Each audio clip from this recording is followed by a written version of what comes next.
In the 2.5-year history of the Talkin' Buds podcast, I don't think I've ever said these words to you, and I'm going to say them right now.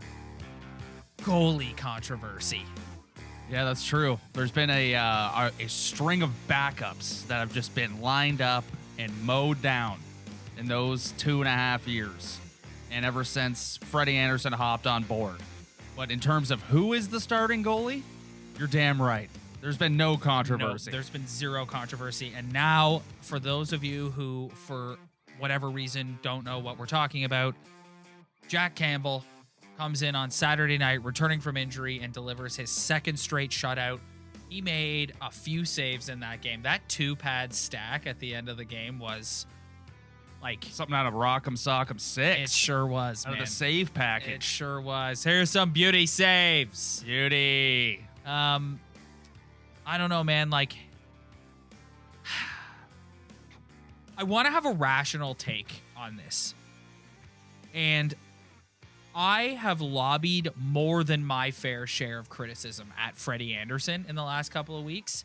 But I got to be honest with you, man. Like, some of the dunking on Freddie Andersen that was going on last night on Leafs social media was so silly. And, like, this fan base, it's like, Can we just applaud the play of Jack Campbell without also at the same time talking about what a piece of crap Freddie's been? Like, it's just like, and that's my take on it. Like, I don't know what your take on it is, but like the way I feel is I don't want to sit here like Freddie hasn't been good. He hasn't, right? But you've put yourself in a position now where you've come back to the pack. Your 6-point lead in the division is gone. So you now have to play whoever you think is going to give you the best chance to win. And right now, that's Jack Campbell. And you can say that whilst also not dunking on Freddie Andersen. That's just my take. Yeah, I think here's the facts. It's Jack Campbell has been phenomenal ever since he stepped into a Leaf net last year. He's been great. He's been injured this year. He's had a tough time. But when he's been in the net, he's been phenomenal. Freddie Andersen has had a below average year for him. More than below average. He's been hasn't been himself. And also, he brought up a nagging injury as well, which kind of goes along with the narrative of how maybe they're going to run with Campbell if Campbell's healthy. It's the annoying thing when it's like, I'm reading an article today, and it's like the guys pointing out the way the Leafs celebrated after the game. It was like something different. Dude, that the Leaf players just love Jack Campbell, and they play different in front of him, and they have more confidence in front of him, and he's a better guy. And it's like, I'm pretty sure Austin Matthews like quarantined with Frederik Andersen. The confidence thing I can wrap my head around from the standpoint of when your goalie makes a big save and keeps you in the game, it gives you a little boost. Yeah. So it's like I can get my head around that. But I do agree with you, and like, listen, I don't want to be the type of guys who come on here and like criticize other fans. Like, you and I get really irritated when people do that to us. And it's like, I don't want to come on here and just like be that way. But I hear you, man. I hear you, man. Like, it's just like analyzing the way Travis Dermott goes and fist bumps him after the game versus how he would do that to Freddie. Yeah. Like, that is how some people in this fan base behave. Yeah. It's ridiculous. It's ridiculous. It's extremely difficult not to criticize other fans in this fan base. And it's like everyone going to have their own take and own opinion, but it's like people are so bored that the facts alone aren't good enough. Yes. It's like they got to drum up this like psychological narrative. Yeah. And it's like, at the end of the day, one guy is playing extremely well, one guy is not. So let's run with the guy who's playing better. And can I be honest? This is a good thing. Jack Campbell going in and playing well is a good thing. That should like for the first time in his tenure as a Toronto Maple Leaf, Freddie Andersen's job as the number one goalie is in jeopardy. And it's something he's going to have to compete for.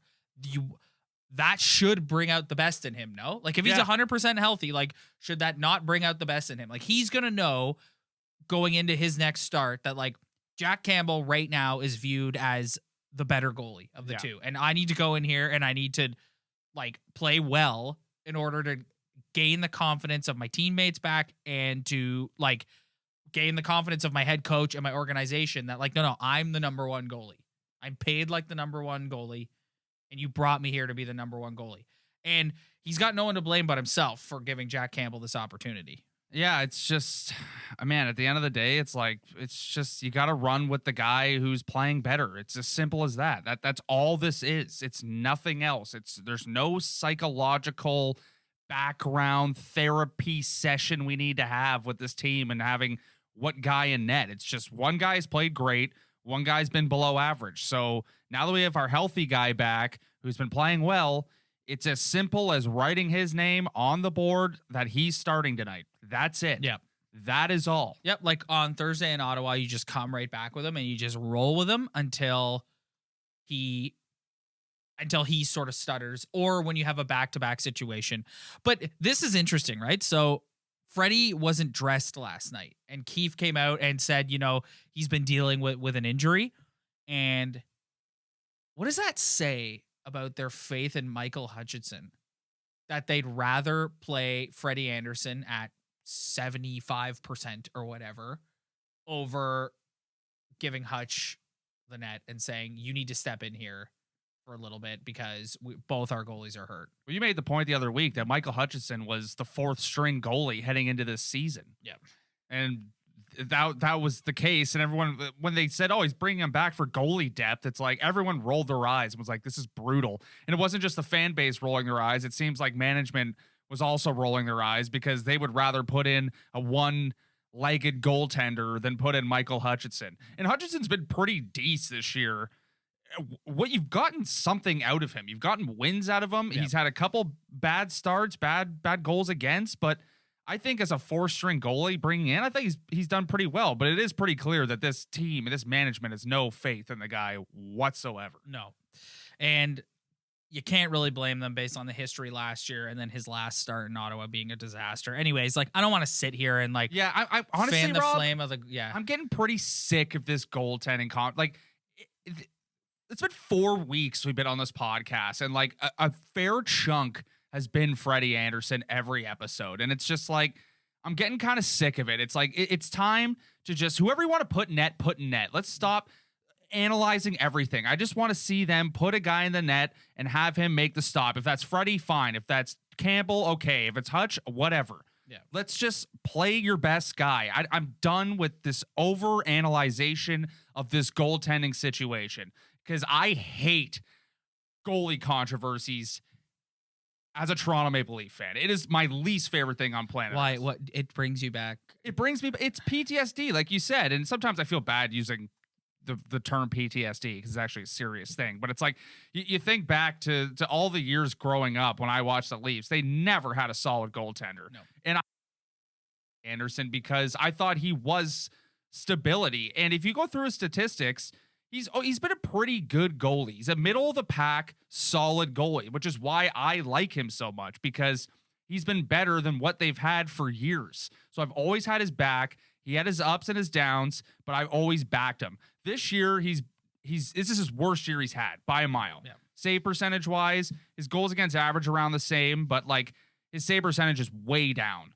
And he's letting in a lot of goals and at bad times. And I thought Sheldon Keefe made a point after the game last night, and he did say that Jack Campbell makes a timely save, which is an interesting quote because that's what we've been complaining about with Freddie Anderson. But it's like, I don't care who it is at this point. I don't care if it's Freddie. I don't care if it's Jack Campbell. Just throw your best guy in for the remaining of the season, whatever you think that is. So your philosophy on Freddie Anderson has always been better the devil you know, than the devil you don't. Exactly, and it's if you're looking past this season, is Jack Campbell a long-term option as your number one goalie? I don't know. Can he stay healthy enough? I don't know. Who do they have coming up? Nobody. So they might have to go get somebody else. Another thing to think about too is, if the worse Anderson plays and the more he sits out, his price is going lower and lower every single day. Yeah. So that's also something to think about as well. Especially in a flat cap off season. Yeah. Yeah. Anyways, I think just to close the discussion on Freddie, I I think what you said there, you're like, if you look at his numbers, he's been like a middle of the road goalie. And I think, listen, that's not awful, but at the same time, it's like, I think the reason why Leafs Nation gets upset about that and that he's not in that elite discussion is because of his playoff performances. Yeah. And because winning a playoff series is so important. Like, we said it last week, and I still feel that way. Like, everyone's like, oh, they've given up the lead in the division. It's like, listen, as long as they get one, I don't even care if they finish fourth. I honestly don't. Like, if you finish fourth, as long as you make the playoffs and then do something in the playoffs, is all I care about. Yeah. If you get to the second round, third round, nobody's going to remember or care that you came in fourth. And you made the great point last week that home ice advantage means absolutely nothing. Yeah, means nothing. So I think, anyways, with Freddie, it's the fear, like, can he get you there? And I think that's what people look at him and they think, like, I don't know if he can. And I think that, like, I don't know. Yeah. I hear you, though. I hear you. Like, the last thing you want is to be in a situation where, like, you don't have stability in net and you.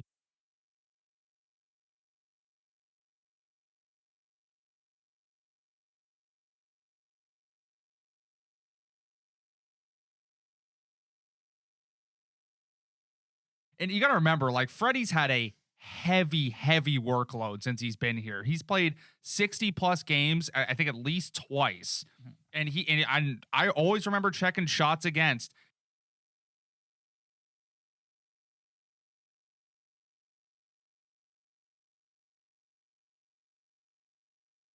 Ups. Like, he had a tough workload in his 4+ years here. So that's also taken a toll on him as well, I think. It's like, this is the first year where he's had a half decent decor, but this is the worst year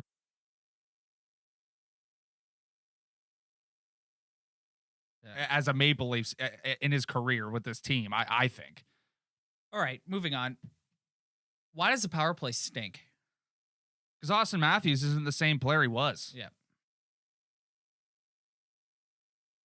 Last night, here they are again, passing the puck around like idiots, don't have a play. Yeah. If you're trying to execute a play every single power play and it just doesn't work, okay. Can I go on, like, to that point? Can I just go on a little rant here? Okay, it's like watching the game, right? You've lost 6 of 7. You're gonna have to grind out a win. Okay, you're gonna have to score a dirty goal. So come over the blue line, throw it at the net, go bang in a crap goal. But no, it's over the blue line, between the legs, spinorama, back around the net. Yeah, And it's just drop like, pass. Guys, like, my God. Like, it just, and like, listen, when they're winning, I'll say it, when they're winning and they're doing that, you're like, oh, look at these guys. Look at this team. Look at this puck possession game and whatever. But it's like last night, there was a sense of desperation last night watching that game. It's like, you've lost 6 of 7 and the Oilers are now tied with you. Ever since they embarrassed Connor McDavid for 3 days, you've awoken the sleeping giant because he's just taking the league by storm. Yeah. And so now the Oilers have come. So it's like, we need a win here. Okay. Yeah. We need a win. I don't care. Like, go bang in a dirty goal. Just do it. But nope. We're like, Mitch Marner skates around the end of the blue line, skates back, does a spinorama, does a back pass, gets into the corner, pass, shoots it over the net. An example last night too is the goal Hyman had when he spun around the net and put it in the net. The only reason why he had that opportunity to do that is because Morgan Riley pinched and went hard to the net and took 2 guys out of the play with him, and that left Hyman open for a goal. So that's a perfect example right there of, like, that's what happens when you stop trying to do the drop pass every 10 seconds. I just think their power play, again, 2.5 years of this podcast, biggest problem with their power play is, like, you watch Washington, deadly power play. You watch Edmonton, deadly power play. They always have kind of a play they're working towards. In a team, even if they try to defend it, they can't, because it's such an effective play and the guys are so skilled that they're going to score a goal with the man advantage. And they just start passing it. And it's like, well, they're also back to doing the little drop pass at the blue line that almost never works. And it's like, where is Matthews on the strong side or is he on his offside? Like, they can't decide right now. It's like last night he was on his one-time side, but early in the season when he was on his strong side, he was getting ample opportunities and cashing in on them. So it's like, I'm so confused. I wish they could come out and really tell me what's going on with 34 because he's not the same player he was. No. It's not that he's bad, but like he was dominating. Yeah. He was the best player in the NHL at one point this season. And I think he's back to where he was almost last year, where it's like the guy is great, but he's just, that gear is gone that to put him in that like McDavid level. Yeah. Maybe that's not fair because McDavid's just disgustingly good, but like, well, he was in that level. He was there, dude. He hasn't really scored that much, and he's still leading the league in goals. Yeah, he hasn't gotten that many points lately, and he's still up in points. Yeah. So it's like he's definitely taken a step down, and I just really wish I could get an honest answer about what he's feeling or what they're doing to like have him play, but also not hurt his wrist too much because that's just annoying. Well, it's clearly a situation where the injury can't get any worse because he wouldn't be playing if that was the case. But absolutely, like he is not. Also, the Calgary Flames last night, just every single time he had the puck, he was getting nailed. He was getting roughed up. Yeah. He was getting knocked down. Lucic, dirty hit along the glass there. Yeah. Also, has Matthew Tkachuk surpassed Brad Marchand as the biggest rat in hockey? That guy, man. Oh my God. Listen, okay. let's through 2 games, he fights Justin Holl and he waits until Holl like isn't looking to go up and start throwing punches at him. Yeah. He spends all night roughing up Jake Muzzin, who like is wearing a face shield for a broken bone in his face. Mm-hmm. And then my favorite play last night, Wayne Simmonds goes into the corner, and Simmonds ended up getting a boarding penalty for this. But Wayne Simmonds goes into the corner and lays a body on him, does nothing. It's like, oh, okay, I see how this is. Yeah. Okay, you have no problem dropping the gloves with Justin Holl, but when Wayne Simmonds goes and gets in your face, you want nothing to do with it. You just skate away. It's a different weight class. Rat. I'd say he's still an inch below Marchand because why Marchand drives you nuts is he's so good. Like, you know, like he could snipe on you, which makes him so much more hateable. Tkachuk he's a good player, but I don't hate him actually. I think he's I'd take him in a Leaf jersey in a second. But like I would say, like I'm watching the game and it's like I'm watching Hull fight him, and I'm like, I get that. I would fight Matthew Tkachuk. Yeah. You know, like you look at Lucic, you're like, no, thank you. Yeah, I'm good. Like I don't want my face beaten. I don't know if you've seen Lucic just parade of fights, but like he's pummeled some dudes. Yeah. Like he's right up there with the toughest guy in the league for sure. But like Tkachuk, I just watch him. Like I'd drop the gloves with this guy. Yeah, he's the type of guy I would be like, okay, let's go. Anyways, yeah, I was happy to see Hull do it. Like, why not? Go for it. Anyways, my original point was I thought they're playing Matthews really tough last night, and they were running him and they were putting pressure on him, and it was just like they're hitting him, and there was the clip of him coming to the bench and he just slams his stick out of frustration, and it's like they're like, buddy, go look at this guy. This guy's the Dougie Gilmour, perfect example of taking a beating. Yeah. On a game-to-game basis and fighting through it and being one of the best hockey players in the NHL. Which brings me to my next point, okay? I took some heat last week for my take on John Tavares. And it kind of pissed me off because I went out of my way to say 2 things can be true, and in no way am I sitting here saying he shouldn't have been signed to that contract, whatever. But I don't know how you can watch him. Like, if you were going to sit here right now and say Jason Spezza has been more valuable this season than John Tavares has. I can't believe you just said that. Yeah. I was literally about to look at you and be like, is this the hot take of the century? Has Jason Spezza been arguably more effective than John Tavares this year? To me, it's inarguable. That's so to weird. Me, and you know what? Like all things with this fan base, like if you say that, people just come at you and they're just so upset. But it's like, I don't know how. Listen, we made a special appearance this week on Puckin' Pod with our buddies. Check that out. I retweeted it on my Twitter account, so check that out if you haven't. And I thought that they put it the best way because we got into the Tavares discussion, and they said right now there shouldn't be this much of a drop off from Matthews to Tavares. Yeah. And I didn't think William Nylander played that well last night. They're trying Alex Galchenyuk on that line right now. And to be completely honest, through 2 games, I don't think he was that bad. Like it remains to be seen like how long that's going to last, but I don't think he was too bad on his wing. But no, I think it's inarguable. I think if you were going to sit and say in a night in, night out basis this year, Jason Spezza has been more effective than John Tavares. And I'm not in the room. I don't know. Like, I'm going strictly based off of, like, what you see, like, with John Tavares and his media availability. Yeah, you know, we got he's a really good player, and, you know, Will's a great player, and blah, blah, blah. So it's like, he doesn't seem like the most, love Johnny, love him. Yeah. He just is not the most charismatic of individuals. And you just see Spezza when he scores a goal, just look at the bench, and he's like, let's go. And then last year in the bubble, he's the one who drops the mitts against the Blue Jackets, and it's just like after he scored last night, I tweeted his leadership cannot be overstated. Yeah. And his experience, and like he's in the twilight of his career. Yeah. He wants to win. So he's looking down the bench being like, let's go. But yeah, no, I don't think that's a hot take at all. Jason Spezza is a very interesting case because he went to Dallas on a good contract, and he wasn't making the money that Johnny was, but like he went to Dallas and he was kind of irrelevant. Yeah. And just didn't really live up to the Jason Spezza that grew up in Ottawa.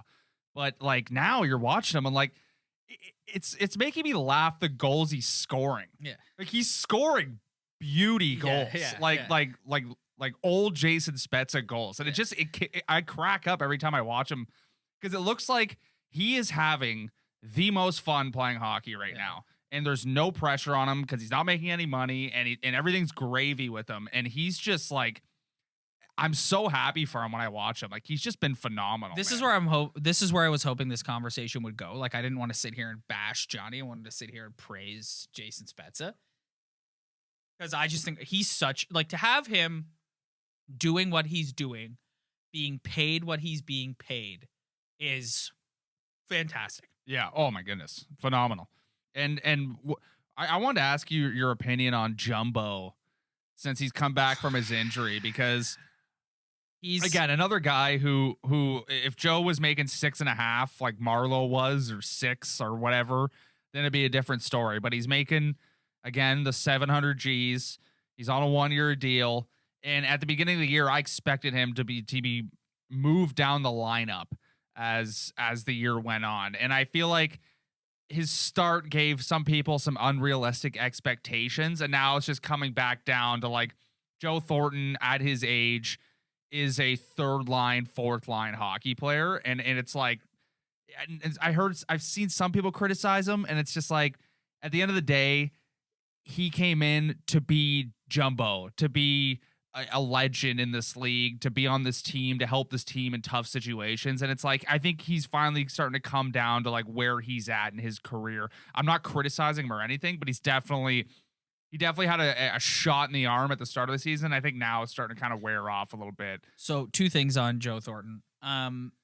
First of all, last night when Keefe put the 4th line together of Kerfoot, Thornton, and Spezza, I saw that and I'm like, that's interesting. Yeah. And to be honest, I thought that was one of their better lines last night. Yeah. No, I'm not saying he's been bad, so but like, here's the thing with Joe Thornton. I 100% agree. He's definitely come back down to earth. I think if you can find a nice slot for him down there in the 4th line. To me, if I look at this team and like, if you're going to say ideally they're forwards, right? So through 4 lines, the odd man out to me is Alex Kerfoot. Like he's the guy who, like, I don't know where you put this guy. Again, I thought the 4th line last night was pretty good. And if you can give Thornton a 4th line role that he can be effective in, because he's, I don't know, it's the how much do intangibles matter to you? Like there's people, you just can't see it. No, you but there's people like the numbers people will say they don't matter. And it's like, no, they actually do matter. No, they and he's matter. clearly loved in that room. And you're gonna, like, we talked about this again with the guys the other day. Like, you heard about the ripple effect that happened to them last year when Babcock was scratching Spezza. And I think you're running that risk if you do it with Thornton. I think he's so beloved in that room. I think he's so experienced. They would never. Dude, listen. They would never, man. Listen. They would not. You could make the argument that this is an apples to oranges comparison, but I'm gonna say Rob Gronkowski. Okay, largely invisible all season for the Tampa Bay Buccaneers. Invisible. Goes into the Super Bowl and catches 2 touchdown passes and is one of the MVPs of the game. So if Jumbo is just going to kind of coast to the regular season, and if he can get into the playoffs and score you a big goal on the 4th line or get out there or give a speech in the dressing room. Oh, and he's going to. Or be put out there in like certain situations, I don't care. No. Like, I don't care. To me, it's worth it. That's what that team has lacked, and you still see it on them. Like, even last night, I want to talk about this last night too. People make a huge deal about this, and you saw it last night. This is a different hockey team when Wayne Simmonds is in the lineup. Oh, yeah. It is I love Wayne Simmons. Yeah, I love him, man. I know. He's such a beauty. I know. It is a different he's team. He's just a bad dude, man. People were sharing the GIF last night of Hyman scoring his goal and going over to the bench, and him and Simmons just like having the best celly. And it's like, that matters. And you saw him last night. Kachuk running around, like I said earlier, has the dirty fight with Justin Holt. Wants no part of Wayne Simmonds. No. Like, when is the last time the Leafs had a guy that, I'm not gonna lie to you too. Like, I know it's only a second game back, but last night, because Matthews was getting roughed up in the first Calgary game as well. So last night when they had Simmonds on his wing to start the game, I was like, good. Yeah. Oh yeah. He gets me like excited. Yeah, you know, like that's why I'm kind of an old school guy in a way, because I still get like a little giddy over the fact that like we got a bad dude on the ice and like he's gonna punch your face in. Like, I mean, Calgary's a tough team because I don't know if Wayne's a tough guy, but I don't know if he want to go dropping it with Lou Cheech, because like that's he's a scary dude. But like it is nice to have a guy who you could look at on your bench and be like, this is a bad guy and he can mess somebody up if he gets in my face. That's why when I hear the rumor that the Leafs want to, I don't know if the Leafs haven't said anything, but like the guys, when they throw around Nick Foligno's name as a potential trade guy, I'm like, see, I'm about that. Yeah. Because that's another guy who's not afraid to drop the gloves. And like a character guy. It's a captain material in John Tortorella's eyes, which means he's old school as it gets. Yes. So it's like, I hear that name and it's like, if you want to bring in a forward like that, I'm down, because what you just said, Wayne Simmonds out there, it's just like, it feels different. Yeah. Even him on the power play struggled, but even just the way he's out in front of the net with his screen, he's just different, you know, like he's different out there.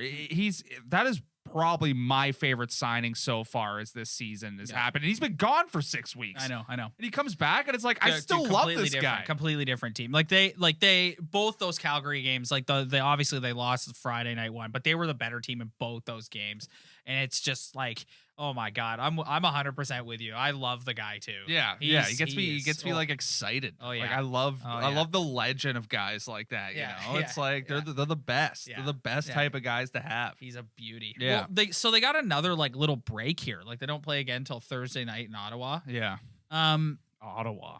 Yeah. I know they play well against Ottawa. I'm gonna have to drink some heavier beers than this to watch that game. Yeah. So jeez. I don't know. I mean, listen. They just got to kind of get it back on the rails here. Let's see what happens with Jack Campbell. Let's see if Kyle Dubas can make a deal. I mean, there was like all kinds of speculation this week that he was going to make a deal. He came out. Oh, this is what I wanted to mention to you. He came out and he said that he was open to acquiring a rental and trading a prospect to get a rental. Well, you're looking at Nick Robertson. That's Robertson. If you want to get something that like actually matters. Well, and I also heard, I don't know, it might have been no, it was somebody. It might have been Drager or LeBrun or somebody who said that Sandin is an untouchable to them, which I found kind of interesting. Well, like I get it though, because I've talked about how I want them to get a defenseman, because it's like the reason why he's an untouchable is because that's such an important position. Well, and my hot take on that is I don't think they intend on re-signing Morgan Riley at the end of next season, and I think they see Rasmus Sandin as a potential replacement for Morgan Riley. Again, you got to be careful with that though, because Rasmus Sandin's done a hell of a lot of nothing in the NHL. So it's like let's let's slow down the comparisons to Morgan Riley. What'd you think of the Hurricanes placing Jake Gardiner on waivers? Shocked. I feel bad for Jake in a way, but because that guy had a tough time. But he did. If he can't survive, and that's why I mentioned earlier, like the dunking on Freddie. It's like, just stop. Like, and I know I've sat there too, and I've said it hasn't been good enough, and I've even gone as far as to say he stinks. Yeah. Okay, but just like I saw a tweet last night that said Freddie Anderson, pack your shit, and I was just like, man, like. People are savages. Yeah, they man. are. They're savage. savages online. Yeah. They're all tough guys. Yeah. Like it's like just like you forget the effect that all this stuff has on a real human being. Yeah. You know, like this guy's a real human being. Why? But also, it's like, why? We're Leaf fans. We're as passionate Leaf fans as it gets. We're so passionate that we decided to start our own podcast. But like, do I get that angry? Now. If they get eliminated in the first round, I'm going to get that angry. Yeah, but like you can get angry and maybe in your own home, in your own privacy, you might call a guy an effing idiot. Yeah. But like you're not on Twitter tagging the guy, telling him to pack his shit or calling him an effing idiot and tagging him. You know, like it's different to me. Like maybe in the grand scheme of things it's not, but it's like you could be frustrated watching your team, but at the end of the day, that game's off and you're on to the next thing. Like these people like who personally attack these athletes because they saw Travis Dermott tap Jack Campbell a little harder than he does Freddie. God, yeah. No, that was the example I saw. Some guy had slow mode, took the time to slow-mo the fist bump between Dermott and Campbell and being like, look at this. Rob, this is brotherhood right here. I can't. If we could say profanities on this podcast, I would. I hate Leafs Twitter more than anything else on planet Earth. There's a reason why I'm not on Twitter. It's garbage on there, you know. Like it's extremely toxic. There's a lot of people with good opinions, like no doubt. But like anything in life, it's the complete idiots and the people who are toxic that take the forefront, and that's why I'm not on Leaf Twitter. It's a joke. Yeah, people are so stupid. They're fake tough guys. Yeah. They drive me nuts on there. It's like, extremely toxic. It's terrible. Anyway, so on that note, head on over to our Instagram at Talking Buds Podcast if you like what you saw today. Like, tag, subscribe, leave a review, do whatever you want. Really appreciate it when people go out of their way to do that. We're on this. It's a huge, huge help. Thank you guys for checking us out this week, and we'll see you next week.